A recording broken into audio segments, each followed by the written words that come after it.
They took your name the moment you walked through the gate. Victorian England, 1850s, the richest empire on earth, and inside its cities, a machine built to break the poor before they could ask for help. You didn't enter a workhouse to be saved.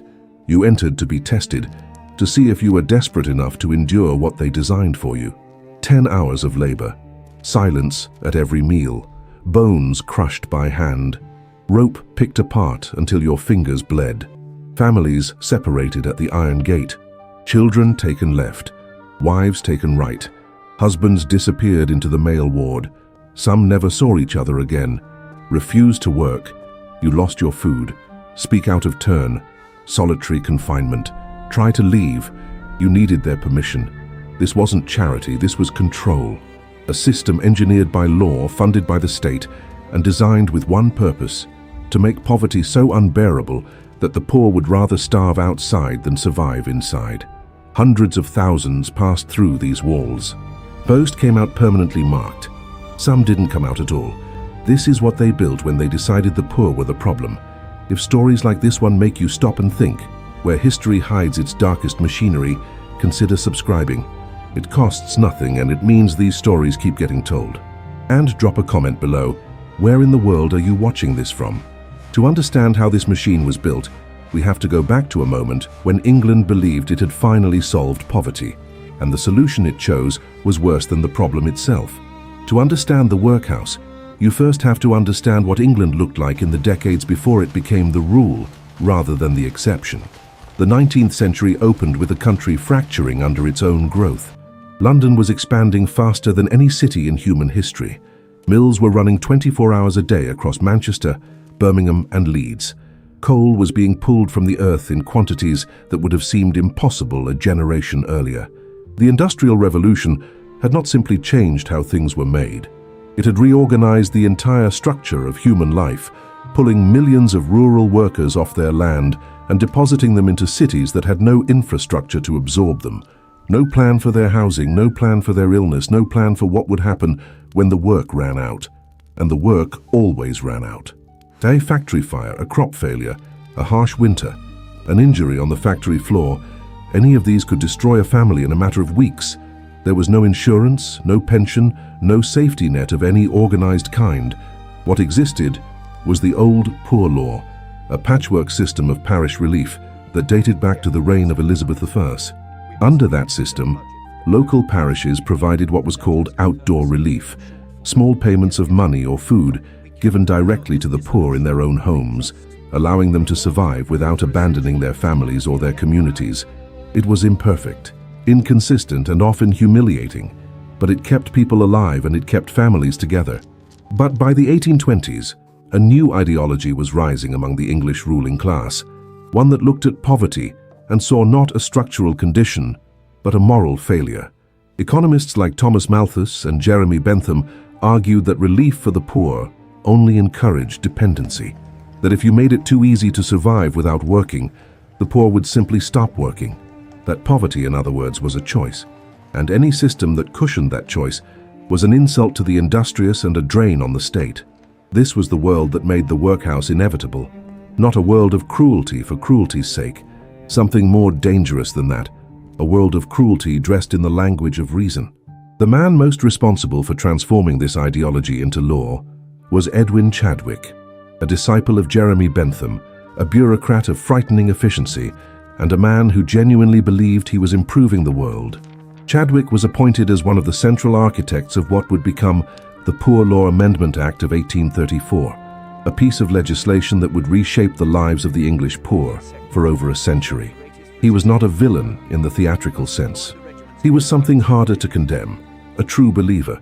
He believed that the old system of outdoor relief was morally corrupting the laboring classes, rewarding idleness, and driving up parish costs at the expense of ratepayers. He believed the solution was a system so rigorous, so disciplined, and so deliberately unpleasant that no one of sound body and will would ever choose it voluntarily. The workhouse under Chadwick's vision was not designed to be a refuge. It was designed to be a last resort so terrible that it would function as a deterrent simply by existing. The principle he embedded into the new law was called less eligibility, meaning the condition of any person inside a workhouse must always be less eligible, less desirable than the condition of the lowest paid independent laborer on the outside.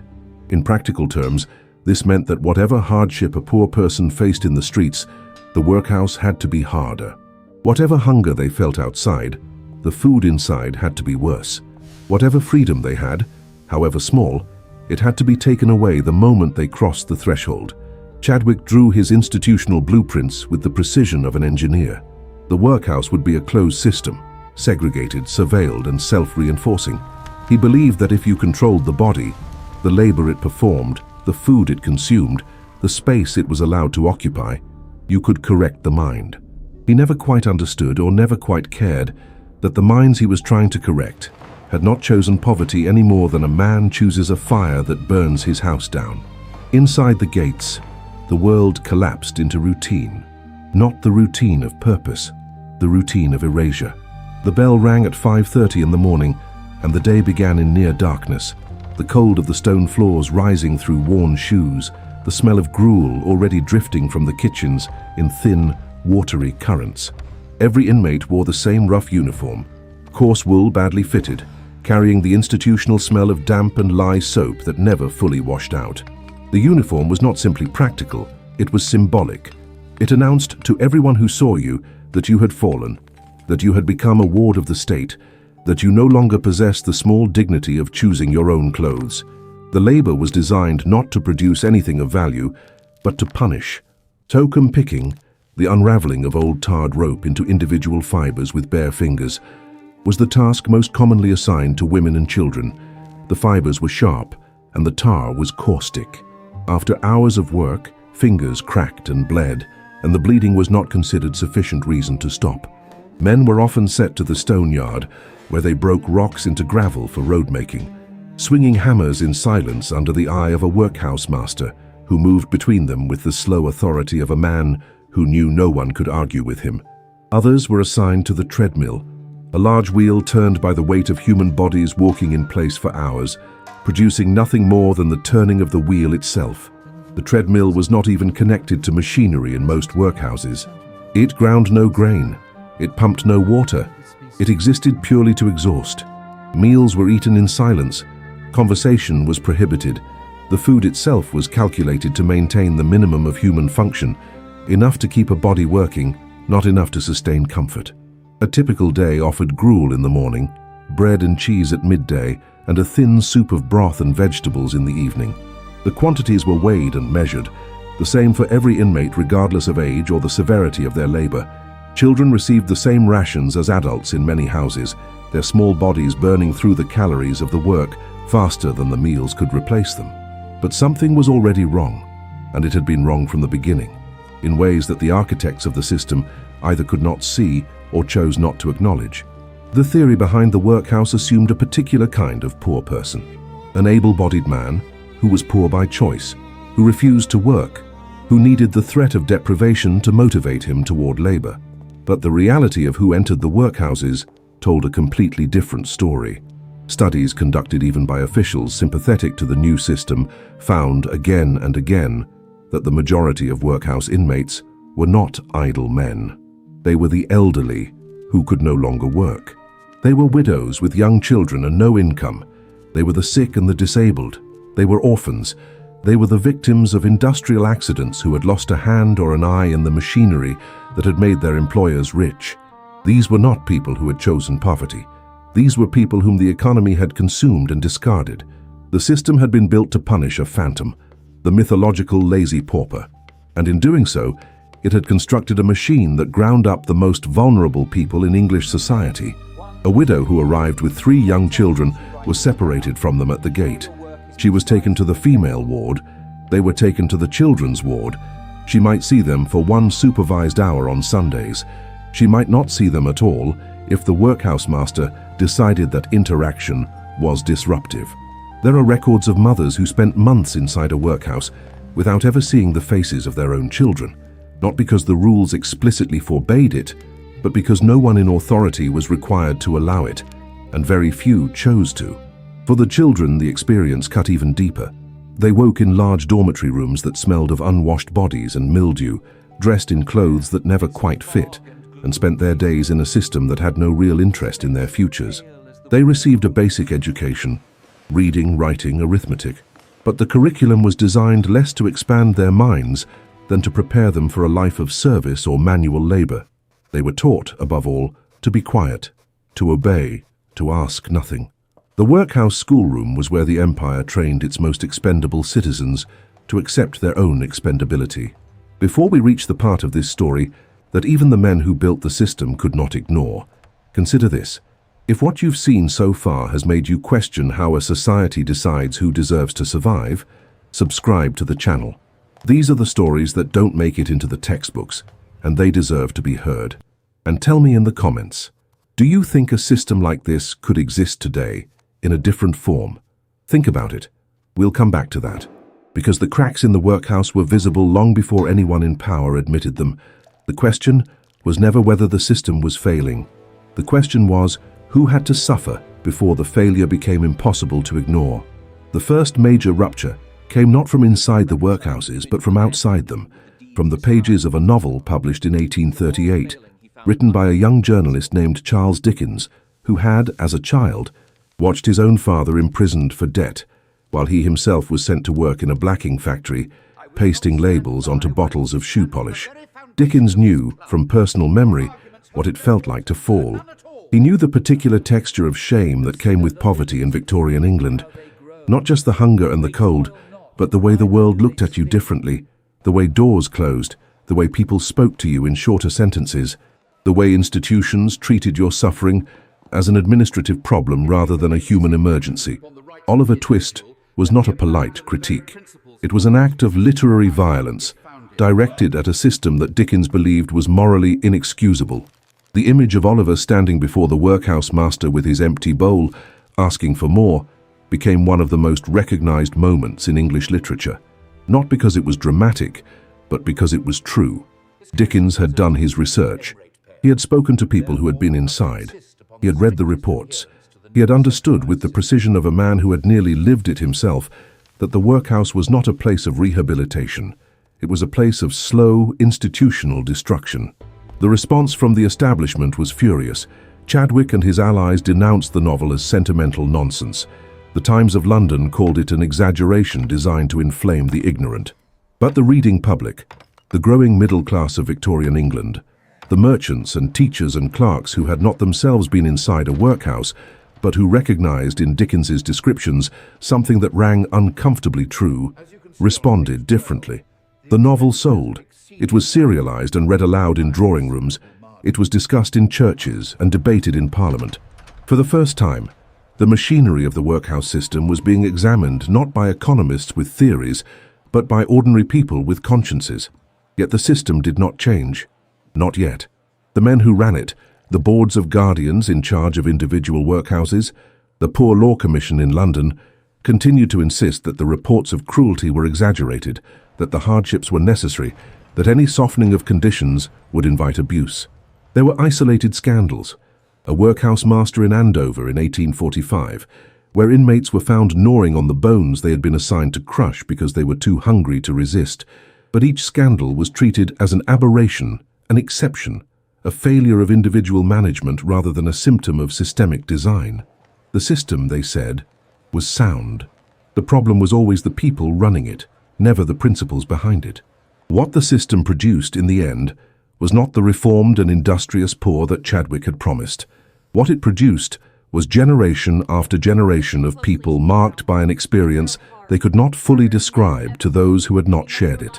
The workhouse survivors who left, those who found work, those who were discharged when circumstances changed, carried something with them that had no official name. It was not quite shame, though shame was part of it. It was not quite fear, though fear was woven through it. It was closer to a permanent alteration, a rewriting of the self that happened in small daily increments over the months or years of institutional life, until the person who emerged from the iron gate was not quite the same as the person who had entered it. They had learned to ask for nothing. They had learned to expect nothing. They had learned that the world beyond those walls did not see them, and that if it did see them, it wished it hadn't. Many of them never spoke about it. The stigma of the workhouse was so powerful, so deeply embedded in Victorian social life that former inmates often went to extraordinary lengths to conceal where they had been. Records were hidden, names were changed, children were told they had been somewhere else. The workhouse was not just an institution, it was a sentence that followed you out through the gate and attached itself to your name forever. By the late 19th century, even voices within the establishment were beginning to admit that the system was not working as intended. Charles Booth's exhaustive surveys of London poverty in the 1880s and 1890s revealed that the majority of the poor were poor not because of moral failure, but because of wages too low to sustain life, because of illness and old age, because of economic forces that no amount of personal virtue could overcome. Booth's data was not the first evidence of this, but it was the most systematic, the most difficult to dismiss, and it landed in a political climate that was finally, slowly, beginning to shift.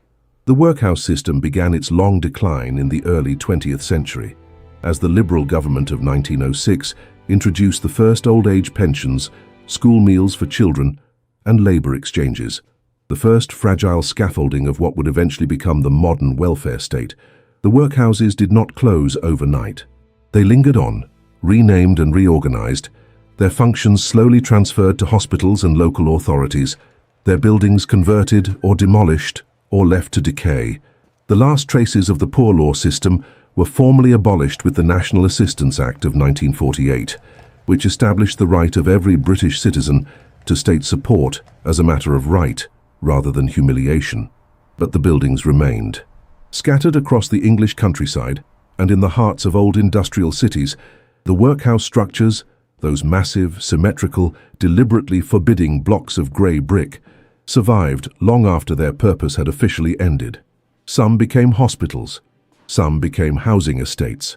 Some stand today as heritage sites, their interiors preserved in the exact configuration they held when they were still operational. The rows of iron beds in the dormitories, the long refectory tables scrubbed smooth by decades of use, the punishment room with its bare walls and its single high window letting in a rectangle of grey light. In the town of Southwell in Nottinghamshire, one of the original model workhouses built under Chadwick's new system still stands nearly intact. The National Trust now maintains it. Visitors walk through its wards and corridors with audio guides, listening to the recorded voices of historians describe what life was like inside. They stand in the stone yard, where men once broke rocks in silence. They look at the dormitory where children once slept six to a bed. They read the admission registers, the long columns of names and ages and stated reasons for entry. Destitute, husband deceased, no work, infant child, aged and infirm. And in those columns of names, each one a life that passed through the iron gate and was counted and numbered and discharged or buried, the true architecture of the workhouse becomes visible. Not the brickwork, not the regulations, but the ledger.